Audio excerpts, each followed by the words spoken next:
All right, let's quickly talk about what add-ons are going to be gone in World of Warcraft Midnight. As you guys know, there's a lot of add-on changes. So first of all, weak auras are going to be entirely gone. You know, stuff like reminders for beacons like this, or where you get a certain proc, you know, there's like icons in the center of your screen, stuff like that. This is all going to be gone. But an add-on creator by the name of Luctos has already created a pretty decent looking alternative with the built-in cooldown manager. So that's the replacement. Also, classes are going to become more simple. So generally speaking, you wouldn't need a third-party tool.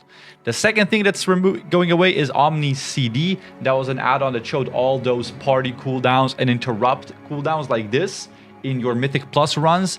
For a lot of people, this was, in my opinion, just a massive information bloat, and this is going to go away, and you will no longer be able to track your teammates' cooldowns this way.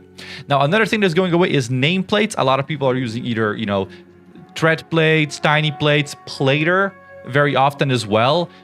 And they color NPCs differently if they're casters, you know, tanks, they have frontals, etc. That is going to go away entirely. And we are actually going to have a Blizzard alternative right here.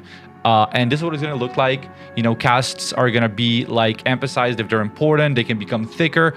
This is already live on the alpha as well. You can test it out if you have the access to that. But yeah, it looks pretty decent in my opinion. It looks a lot more modern. And I do like the fact that we're going to have like the end of the massive PhD plater settings that a player needs to have if they want to set that up. So the next thing that's going to be gone is actually details. So that's the damage meter I have here in the corner. A lot of you guys probably use that. You know, you can also do different stuff like interrupts, healing done, etc.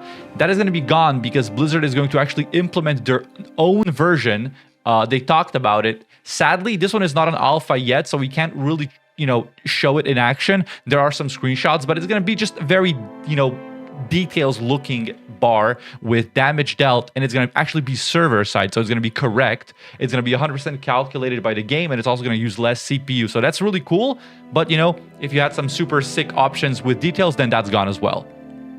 Now, lastly, the last thing that got announced, this is a lucky one. He is one of the authors of LVI, I believe, and he said that you will no longer be able to use custom unit frames. And, you know, obviously he just confirmed nameplates once again. So stuff like, you know, if you use shadowed unit frames or LVI to have different looking like portraits or remove portraits entirely, you know, buffs and debuffs at different spots, you know, shining, all that stuff, you know, or also if you're a healer using grids too, that's what I used in the past. Now I just use default frames.